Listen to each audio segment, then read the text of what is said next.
Pack light for hell, sweetheart. You're going there alone. Those were my father's exact words as he literally threw my backpack onto the porch 15 years ago. I was 18, homeless, and, according to my own family, officially erased from existence. But here's the twist that'll blow your mind. Last Tuesday, those same parents showed up at my door. Not just any door, the front entrance to my $900,000 lake house mansion. And they weren't there to apologize. They were there to beg. What I did next? Let's just say the entire country club is still gossiping about it months later. But before I tell you how I absolutely destroyed them, you need to understand just how toxic my childhood really was. Because what my brother did to me, it's worse than you think. I'm Noelle Brooke. If you've ever felt hurt or betrayed by your own family, stick around and subscribe because this story is about fighting back and rising stronger than ever. Growing up, I wasn't the family disappointment. I was something worse. I was invisible. My brother Grant? He was literally everything parents brag about at dinner parties. Star quarterback, valedictorian. The kid who made other parents go, "Why can't my son be like that?" Me? I was the afterthought with their DNA. The favoritism wasn't subtle. When Grant wanted a new car for his 16th birthday, Dad drove him to 3 dealerships until they found the perfect BMW. When I turned 16, I got a lecture about responsibility and a bus pass. When Grant threw parties that left our house trashed, Mom would laugh it off as boys being boys. When I accidentally broke a cheap vase, I got grounded for 3 weeks. When Grant got his 3rd DUI at 19, my dad called it, "That's just how boys are," and hired the most expensive lawyer in town. When I earned a full-ride scholarship to one of the most prestigious art schools in America, my mom asked if I was sure this wasn't just a phase. The breaking point came at my high school graduation party. Picture this.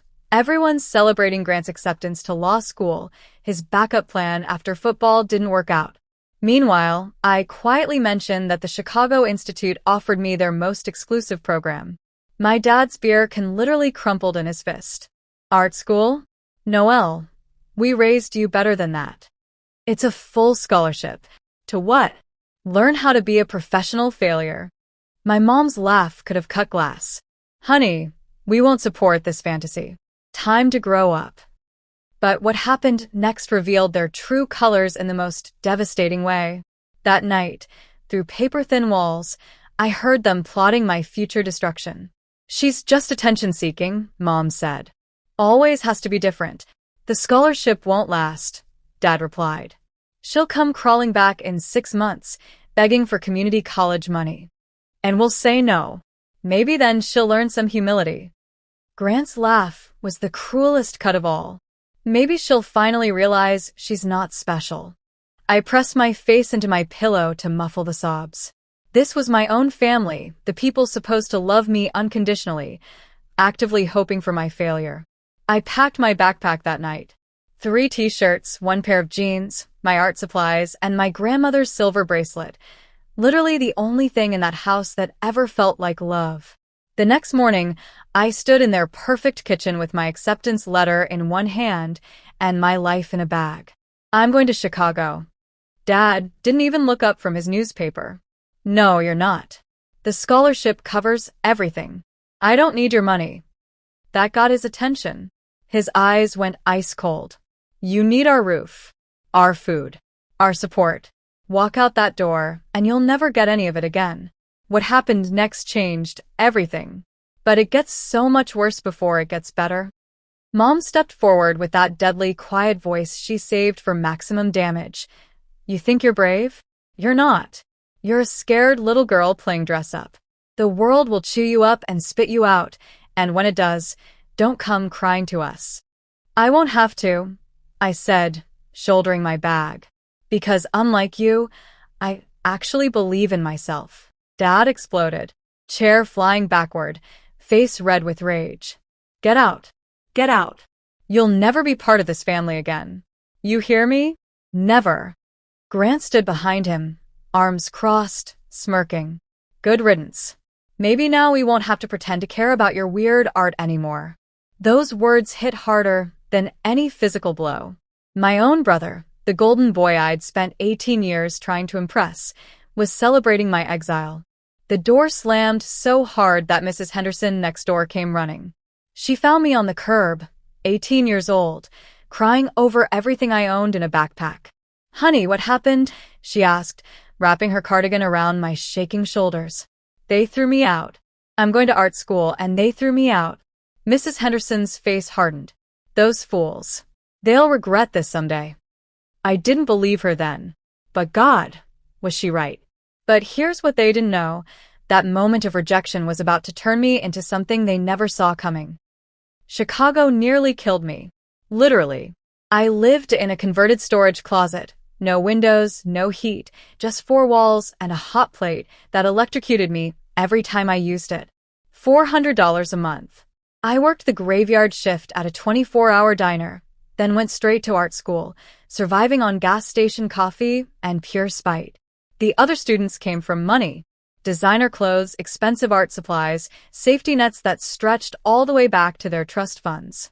They'd casually mention weekend trips home, care packages from parents, emergency credit cards for just in case. I had none of that. What I had was rage.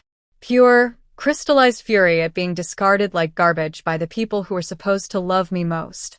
Some nights, staring at water stains on my ceiling, I'd imagine calling home. Just to hear a familiar voice. Just to remember what belonging felt like.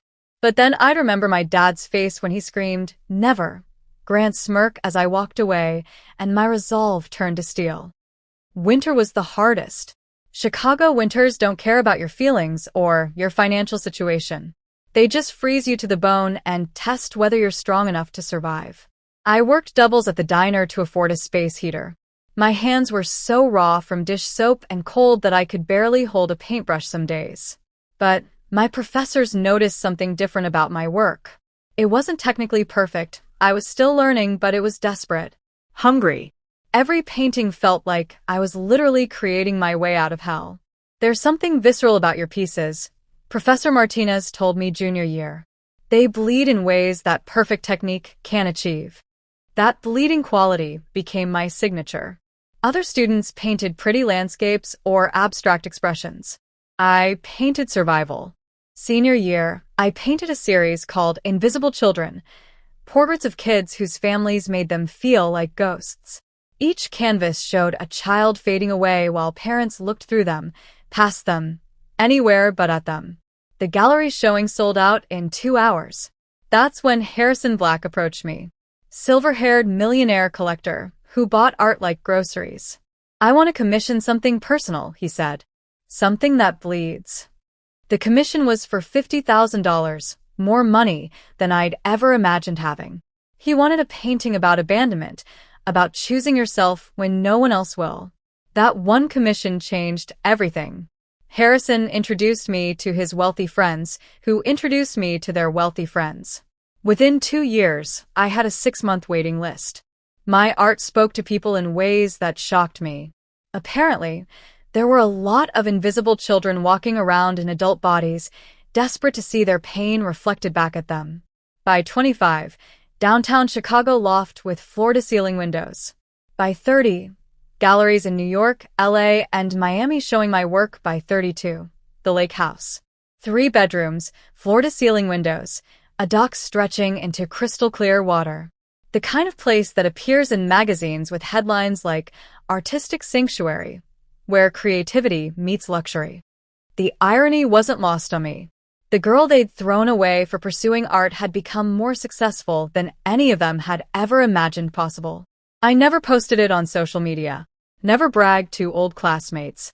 As far as my hometown knew, I disappeared into Chicago winters and never returned. Exactly how I wanted it. I'd built my empire in the shadows, letting my family believe their worst predictions had come true. Let them think I'd failed spectacularly, that I'd proven them right about art being a worthless pursuit, which made what happened next even more satisfying. Last Tuesday started perfectly. Coffee on my dock, sketchpad in my lap, morning sunlight turning the water to gold. Then the doorbell rang. I almost ignored it. Only delivery drivers and lost tourists knew where I lived. But the ringing became aggressive, desperate. like whoever was out there wouldn't take silence for an answer. Through the peephole, I saw them. Older, grayer, diminished.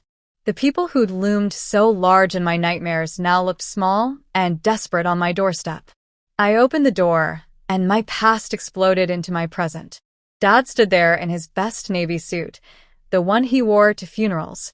His hair had gone completely gray, his face carved with lines that screamed, "Hard times." The confident swagger I remembered was gone, replaced by the hunched shoulders of defeat. Mom flanked him in a cream dress that probably cost more than my first month's Chicago rent. But it couldn't hide the desperation in her eyes, the way she clutched her purse like a shield. Grant lurked behind them, his quarterback shoulders now soft with middle age. The golden boy had tarnished, and it showed in every line of his face. 5 seconds of pure silence.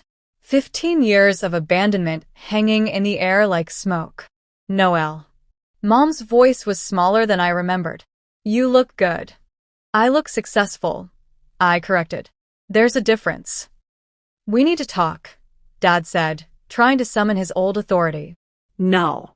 "We don't." I started closing the door, but Grant, who had never asked for anything in his entire privileged life, stuck his foot in the gap. "Please." "Just 5 minutes." The word please from Grant's mouth was so foreign it stopped me cold. The brother who'd smirked at my exile was now begging for my time. Against every instinct screaming at me to slam the door, I stepped aside. They walked into my house like museum visitors, cataloging every detail. Original artwork covering the walls, mine and pieces from other artists I'd collected. Custom furniture that cost more than most people's cars. The lake view that stretched endlessly toward the horizon. We sat in my living room, me in my favorite armchair, them huddled on the couch like refugees seeking asylum. "Beautiful place," Dad said, voice strained. His eyes were calculating, probably estimating what everything cost. Mom couldn't stop staring at my paintings. "These are yours." "Most of them. The others are investments." Grant shifted uncomfortably. "We heard you were doing well, but this is incredible." Finally, Mom leaned forward. "We made mistakes, Noelle. We weren't good parents to you." "No," I agreed simply. "You weren't." Grant flinched. Dad's jaw tightened. They'd expected me to soften, to accept their half-apology and move toward forgiveness. "We want to make it right. After 15 years. We're family." "No." The word came out harder than intended.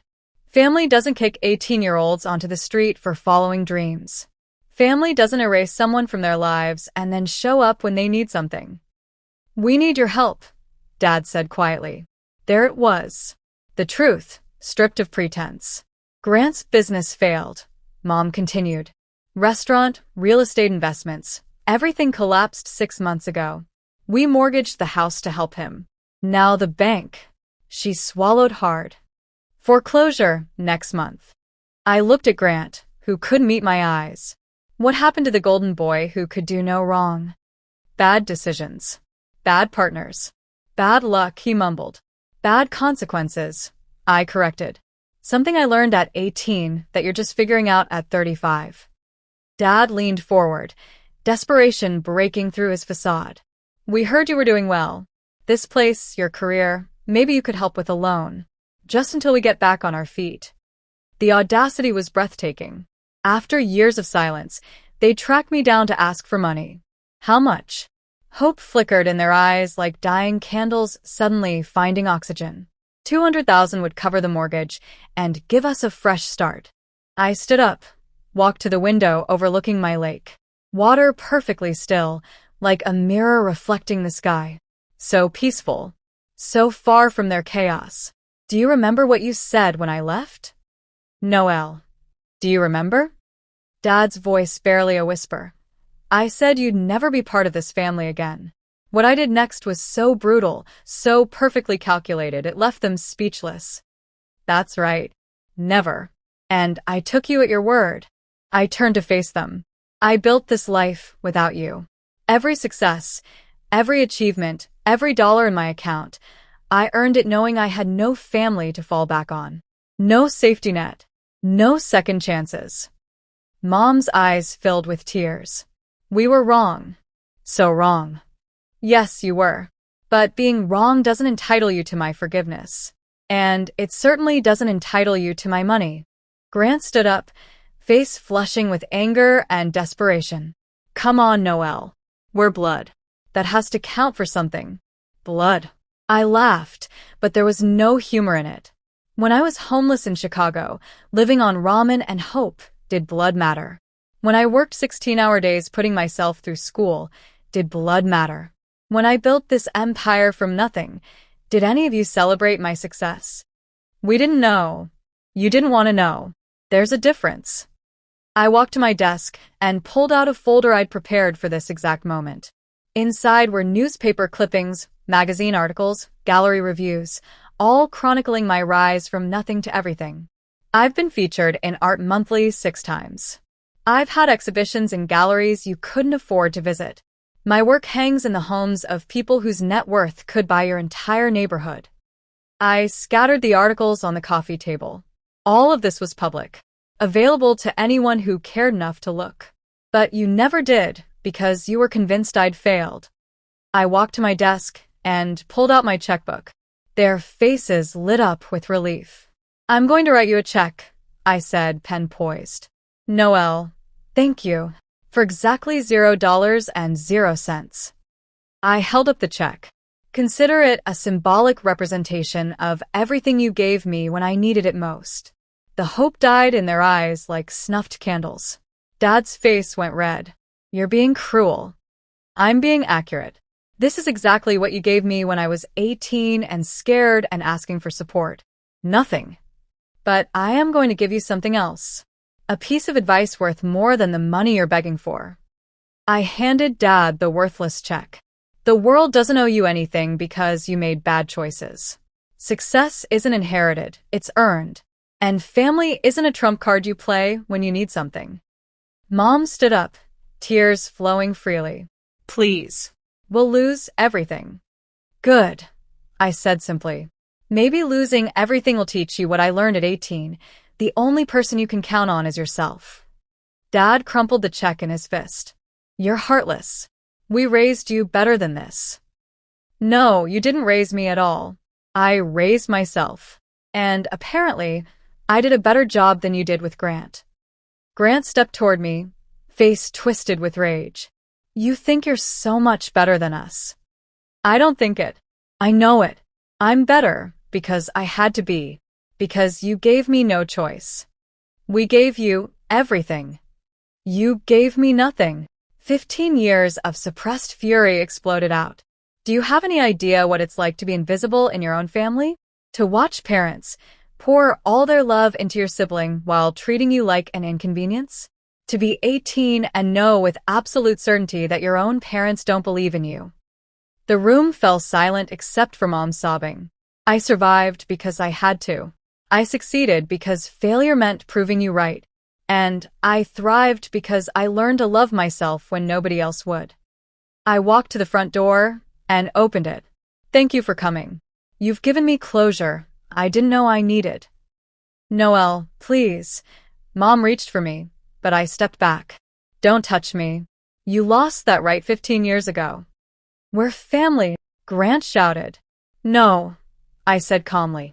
Family is what you build, not what you're born into. And I built my family from friends who believed in me when you didn't. Goodbye, Mom. Goodbye, Dad. Goodbye, Grant. Don't come back. Hay walked out into afternoon sun, shoulders bent with defeat. I watched from my window as they climbed into a beat-up Honda, such a far cry from the luxury cars they'd driven when I was young. As they drove away, I felt something I hadn't experienced in 15 years, complete and total peace. Word travels fast in small towns, especially when it involves spectacular family drama. Within a week, everyone knew the Mercer family had lost their house, that Grant's business had collapsed, and that their successful daughter, the one they'd disowned, had refused to help. The reactions were mixed. Some people called me heartless. Others said it was exactly what they deserved. Mrs. Henderson, who'd comforted me on that curb 15 years ago, called personally. I heard what happened. I want you to know some of us always thought they were wrong to treat you that way. Thank you, Mrs. Henderson. Are you okay? It couldn't have been easy, seeing them again. I looked out at my lake, at sunset painting the water gold and crimson, at the life I'd built with my own hands. I'm more than okay. I'm free. A week later, I received a letter. No return address, but I recognized Grant's handwriting immediately. I know you won't forgive us, but I need you to know something. Watching you succeed while we fell apart, it made me realize how wrong we were about everything. You were always the strong one. We were just too stupid to see it. I burned the letter without finishing it. Some wounds don't heal with words. They say living well is the best revenge, but I think that's only half the story. Sometimes, the real revenge is standing back and letting people face the full weight of their own choices, without you rushing to save them. When they came begging, I could have written that check. $200,000 wouldn't have broken me. But it would have sent the message they wanted, that family means only what they say it means, and that I'm always their safety net. Instead, I gave them exactly what they gave me. Nothing. And that's the difference. I took nothing from them, and built everything myself. They took everything, and ended up with nothing. This lake house? It's more than just a home. Every window, every piece of furniture, every quiet corner holds the story of the invisible child they threw away and the woman she became. Not in spite of their rejection, but because of it. But here's the twist they'll never see coming. 3 months later, my parents began receiving checks from an anonymous donor. They never knew it was me, because sometimes the strongest power move is giving without being seen, and knowing exactly what burdens you're willing to carry and what you won't. I only sent those checks to my parents, not Grant. Some debts, and some compassion, are yours alone to carry, quietly, and on your own terms. A few months after that, I launched a foundation for kids aging out of foster care and for those disowned by their own families. Because if there's one thing I learned, it's that chosen family, the people who see you, truly see you, is stronger than blood. And that is the most beautiful revenge of all. If this story hit home, if you've ever felt invisible or forgotten by those who should have loved you, drop a comment below. And if you want more stories of people who turned pain into power, make sure to subscribe. Because trust me, we're just getting started. The girl with the torn backpack, crying on Mrs. Henderson's curb? She'd be proud of who I became. And if you're standing where I once stood, remember, sometimes the most powerful choice you can make is to choose yourself.